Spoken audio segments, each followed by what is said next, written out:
салом бинандагони азиз, тозаҳои тоҷикистону ҷаҳонро аз студияи марказии радиои Озодӣ дар Прага пешниҳоди шумо мекунем. Нахуст таваҷҷӯҳ намоед ба сархати мавзӯи барнома имрӯз 16 июл. бузургтарин офати табиӣ дар Олмон бар асари борону обхезии ахир 10 нафар ҳалоку садҳо каси дигар беному нишон шуданд. вазири маорифи Тоҷикистон баҳси маршировкаро хасакӣ номида аз тамрини муассилини тоҷик ҳимоят кард. با مشق ورزشی مشغول می شود و یا مشق فرهنگی دیگه مشغول می شود. نباشه پیش روش بگیریم اینا. ва ҳамчунон хоҳем дид ки чаро дар вилояти Хатлон сокинон аз дандони тилло парҳез мекунанд. خودی میروند روسیه دیگه در دولت‌ها میروند برای یا میخندند در دندون تیلو میگن. борону обхезии рӯзҳои ахир боиси марги 10 нафар дар Олмон шуд. Сарнавишти садҳо тани дигар маълум нест. ҳамин гуна офатҳои табиӣ дар кишварҳои ҳамсояи Олмон, Белгия ва Ҳолланд ба вуқӯъ пайвастааст. ҳукумати федералии Олмон ба қурбониҳои ин офат кӯмак ваъда кардаву амалиёти рафъи хисорот ҷараён дорад. Искандари Хоҷамирзода бо тафсилоти бештар. صبح 16 ایول شبکه اطلاعاتی ARD آلمان خبر داد که بر اثر باران و آبخیزی در مناطق غربی این کشور کمش 81 نفر به هلاکت رسید. حکومت ناحیه اهر ویلری کنار شهر کلن در صحیفه‌اش در شبکه اجتماعی فیسبوک نوشته است که سرنوشتی نزدیک به 1300 ساکن منطقه روشن نیست. باران‌های پی در پی باعث گشتند که آب رودخانه‌ها از ساحل خارج شده، راه‌های ماشینگرد و خانه‌ها را شست. درخت‌ها چپه شدند. گروه‌های نجات مردم زیادی را از بالای بام خانه‌های زیر آب مانده بیرون کشیدند. در ولایت‌های نورتس، رین، وستفالیا و راینلند پلاتین کوچانیدن دسته جمعی ساکنان مناطق آفت‌زده جریان دارد. گفته می شود که در دوام 10 ساله‌ها آلمان با چنین آفتی طبیعی روبرو نشده بود. در نتیجه باران و آبخیزی سال 2002 در این کشور 21 کس به هلاکت رسیده بود. 16 ایول در ناحیه ارشتتی کنار شهر کلن چندین منزل چپه شد. گروه‌های نجات تلاش نمودند از بازگشت ساکنان به خانه‌هایشان جلوگیری کنند. راه‌های ویران و قطع علاقه اینترنتی و موبیلی به پیشبرد عملیات نجات خلل می‌رساند. وزیر امور داخلی آلمان هرست سیهافر میگوید حکومت فدرالی تصمیم دارد به زودترین فرصت به ساکنان مناطق آفت‌زده یاری مالی رساند. مقدار آن 21 ایول در جلسه حکومت فدرالی تصدیق می شود. امروز 16 ایول همچنان تلویزیون بلژیک خبر داد که باران و آبخیزی حیات کمش 12 ساکن این کشور را از بین برده است. дар Тоҷикистон бош аз заминларзаи ҳафтаи гузашта дар ноҳияи Тоҷикобод 4 мактабро пурра хароб кардааст. дар ин бора Маҳмад Юсуф Имомзода, вазири маориф, рӯзи 16 июл хабар дод ва гуфт дар муддати наздик ин мактабҳоро барқарор хоҳанд кард. ҳамкорони мо Барод Юсуфӣ ва Муллораҷаб Юсуфӣ мегӯянд, дар нишасти хабарии имрӯза вазири маориф ба мавзӯи баҳсбарангези маршировка ҳам ишора кард. از درس بیرون است. ما از کسی از دستش کتابو نگرفتیم. کسی از وزیر معارف و علم تاجیکستان با تنقیدهای اخیر درباره مارشировکای دانشجویان پاسخ داد و بحث‌های اطراف این موضوع را یک چیزی خسکی نامید. ده‌ها دانشجوی دانشگاه‌های مقیم دوشنبه این شب و روز برای تجلیل از 30 سالگی استقلالیت در راهپیمایی‌ها مشق می‌کنند و این کار انتقاد زیادی را به میان آورده است. وزیر معارف گفت درباره مارشировка آنقدر بحثی به میان آمده است که گویا در تاجیکستان یگان مشکلات دیگر نباشد. این قدر پرابلم در مرز تاجیکستان و افغانستان است. این قدر پرابلم هایی که در دیگر جاها است. اینا کسی نمیشنود، نمیبیند. بچه میاد یک ساعت مشق میکنه میرود. خیلی فرض کردیم پگاه میرود فوتبال بازی میکنند. با مشق ورزشی مشغول میشود. با یا مشق فرهنگی دیگه مشغول میشود. نباشه پیش روش بگیریم اینا. ولی بسیاری ها با موقع وزارت معارف راضی نیستند. جلب دانشجویان که به گفته محصلین در اکثر حالت مجبوری صورت میگیرد، انتقاد زیادی را به میان آورده است. فعالان شبکه‌های اجتماعی می‌نویسند تشکیل ازدحام در شرایط پاندمیای کرونا ویروس خوفناک است، چون می‌تواند پنجشوی بیماری کووید 19 را تیزاند. خودی مسئله خیلی کلان است. مسئله البته خستگی اونطوری که میگه نیست. جوابی وزیر میشود گفت خستگی است. اما آنچه که مثلا نمونه آورده است از کشورهای آمریکای جنوبی من و چند نوار پیدا کردم و اونها رو در فیسبوک گذاشتم که ببینید در اونها شیوه زوری همین معرکات اونهاست. یعنی این نمونه موفق نیست. اما وزیر معارف گفت به خاطر تجلیل جشن استقلالیت این چیز ضرور است. مقامات در تاجیکستان 15,000 دانشجوی دانشگاه‌های پایتخت را برای شرکت در راهپیمایی‌ها و نمایشنامه‌ها بخشیده به جشن 30 سالگی استقلال تاجیکستان جلب کردند. مراسم قرار است 9 سپتامبر امسال برگزار شود. در ادامه وزیر معارف و علم تاجیکستان در این نشست همچنین وعده داد دانشجویان تاجیکی را که در مکتب‌های عالی قرقیزستان تحصیل می‌کنند به دانشگاه کشور خواهند آورد. اما برای ادامه تحصیل در تاجیکستان دانشجویان باید به وزارت معارف مراجعت کنند.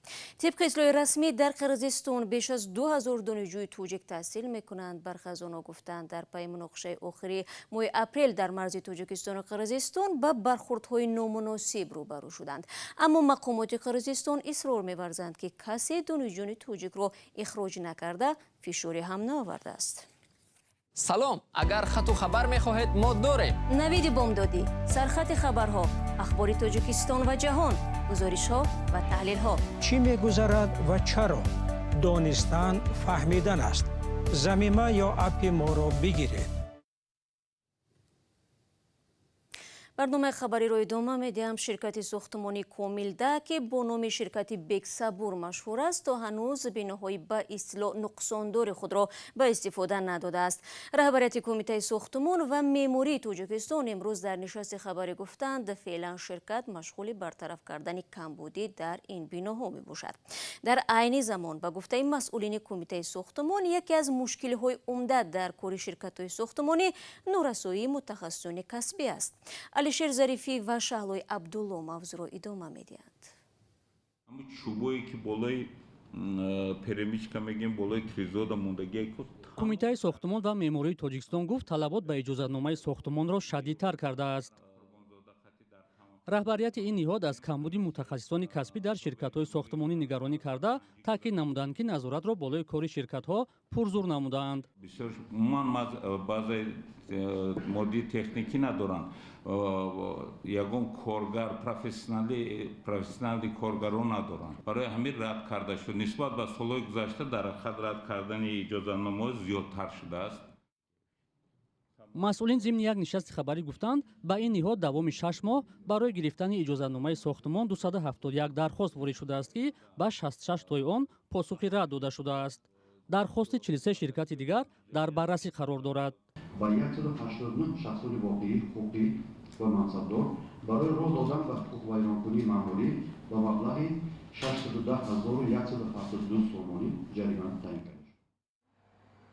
جدی نگرفتن عامل‌های بخطری از جمله نزدیک بودن مسافه بین بناهای ساختمان و راه پیاده‌روی ساکنان از شکایت‌هایی است که بارها از سوی ساکنان صدا داده است. مثال می‌بینیم که کار کرده شدن یک طرفش طرف آدمایی که راهگذرا در بالای آنها کار می‌کند احتمالیت دارد که همون یگان چیز افتاد با بالاشون. خیلی چیزا مثال احساس می‌کنیم یا رنگی کنن که این بخطری شاه با مرا بسیار خوب من دویده نتونم. به خطری پیاده‌گردا هم وقت جایی که عمارت ساختن محکم کردگی باید بعد دیوار گرفته با از همون جایی که خطرناک دور کنه کردگی. در کمیته گفتند بر اساس طلبات مسافه بین بناها 20 متر پیش بینی شده است، اما ساکنان میگویند این طلبات نه همیشه رعایت می‌شود. سالهای اخیر در شهر و نواحی کشور ساختمان بناها بیشتر شدند. مقامات همواره از تغییر یافتن سیمای شهر و ناحیه‌ها صحبت می‌کنند، ولی ساکنان از رعایت نشدن چاره‌های بخطری در محل ساختمان‌ها ابراز نگرانی می‌نمایند. فعلا در تاجیکستان بیشتر از 2000 شرکت و تشکیلات‌های ساختمانی و پودرچی فعالیت دارند. رو میاریم به جنوب تاجیکستان. دندانپزشکان در ولایت ختلان میگویند توجه مشتریان آنها به دندان طلا تقریبا از بین رفته است، در حالی که در دوران شوروی اکثریت تلاش میکردند دندان طلا داشته باشند. اما ظاهراً با گذشت وقت ارزش ها دیگر شده و به کار دندانپزشکان هم تغییرات پیش آمده است. گزارش محمود جان رحمتزاده در همین باره است. نصب دندان طلا زمان مد شده بود، اما امروز دندان طلا کم خریدار است. сокинон бештар ба дандонҳои садафин рӯ овардаанд. дар як соли ахир аз садҳо муроҷиат кормандони маркази вилоятии стоматологии Кӯлоб ҳамагӣ як дандони тилло насб кардаанд. як солдор як одам сироқ муроҷиат кард, тамом ҳамун дандоне тиллои худи шикоф шидагӣ буд, бо се коробка дига худш як ҷой овард, ҳамонро барқарор кард, мондем дига накардем. бархе афрод насби дандони тиллоро аз рӯи ҳавову ҳавас анҷом додаанд. маҳз дандони тилло буд ки рухшона чанд кори худро дар корхонаҳои бонуфуз аз даст додааст. ӯ пас аз ин ҳодисаҳо дандони тиллои худро бо садафин иваз кардааст. من قطعی خارجی ها کار کردم امریکن تو قطعی خیلی استیتیکه در خشو نمیتوه میگه و دیگه گیر زمین دون کمی قطعه میکنم صحیح چون بودم. افرادی که در خارج زندگی و کار کرده اند پس از برگشتن به تاجیکستان دندانهای تیلوی خود را عوض کردند. حسین دانیاروف دندانپزشک تاجیک گفت که بدبینی از دندان تیلو در خارج ساکنان را وادار کرده است تا آن را عوض کنند. مردم ما پیش جمهوری ما قریب هیچ جا نمیبرومدن. خودی میروند روسیه دیگه در دولت‌ها میروند برای میخندن در دندان تیلو میگه. حتی پرزیدنت تاجیکستان چند سال پیش از افزایش دندانوران تیلو در کشور انتقاد کرده بود. دندانپزشکان تاجیک میگویند بعد این همه آموزگاران و برخی افرادی که در اداره‌های دولتی کار میکردند آمده دندانهای تیلوی خود را عوض کردند. در جاده و مؤسسه‌ها نیز عدد آنهایی که دندان تیلو دارند تا رفت کم میشود. محمود جان رحمتزاده، آزادی، کولاب.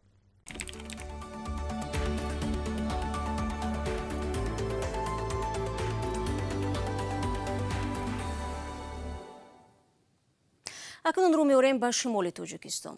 ба зидди як сокини вилояти суғд бо гуноҳи такроранд ба дарёи сир партофтани ахлоту пешоби 300 сархӯб парвандаи ҷиноӣ кушоданд. додситони суғд мегӯяд ин шахс бори дуввум ба ин хилофкорӣ роҳ додааст. фарзон муҳаммадӣ ҷузъиёти бештарро дар даст дорад. ба зидди як сокини вилояти суғд бо гуноҳи такроран ба дарёи сир партофтани ахлоду пешоби 300 сархӯб парвандаи ҷиноӣ кушодаанд. фурқат хоҷазода додистони суғд гуфт дусматов н пештар бо айни иттиҳом ба ҷавобгарии маъмурӣ кашида шуда буд. мавқеи дусматов ба қазия маълум нест. додистони суғд рӯзи 16 июл гуфт ин шахс 300 хугро дар як ферма дар деҳаи деҳмои ноҳияи ҷаббор расулов парвариш мекунад. дарёи сир ҳам аз байни шаҳри хуҷанд ва наздикии деҳмой мегузарад. боиси гирифтори одамон ба бемории сироятӣ ва устухонӣ шуда метавонад бо аломатҳои ҷинояти моддаи 226 қисми 1 кодекси ҷиноятии ҷумҳурии тоҷикистон ки ҷавобгарии ҷиноятиро барои ифлос ё олуда кардани обҳои рӯизаминӣ ё зеризаминӣ муқаррар намудааст, парвандаи ҷиноятӣ оғоз карда шуда баъди тафтиши пурра ва ҳамаҷониба барои муҳиятан баррасӣ намудан ба суд ирсол карда шудааст. ин банди қонун аз 140 то 240 соат кори ҳатмӣ, ҷарима ё то 2 сол маҳрумӣ аз озодиро дар назар дорад.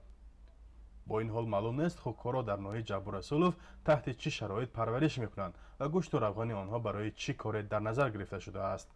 дар тоҷикистон парвариши хук роиж нест, вале сокинон сари чанд вақт аз ҳамлаи хукони ваҳшӣ ба мазорӣ ё заминҳои кишташон хабар медиҳанд. мақомот мегӯянд шумораи хукҳои ваҳшӣ дар кишвар дар 4 соли ахир 2 баробар бештар шуда ба ҳисоби онҳо ба 70 000 сар расидаанд. фарзон муҳаммадӣ, радиои озодӣ, шаҳри хуҷанд. бинандагони азиз, дар ҳамин сониyaҳо вақти барнома имрӯз ба поён мерасад. ташаккур аз шумо ки то ин лаҳзаҳо бо мо будед. хабару гузоришҳои дигарро чун ҳамеша дар собунаи радиои озодӣ зери нишони www.ozodi.org ҷустуҷӯ кунед ва гузоришҳои видеоро дар саҳифаи озоди видео бубинед. бинандагони азиз, рӯзҳои истироҳати хубе дошта бошед ва то мулоқоти баъдӣ худро эҳтиёт кунед.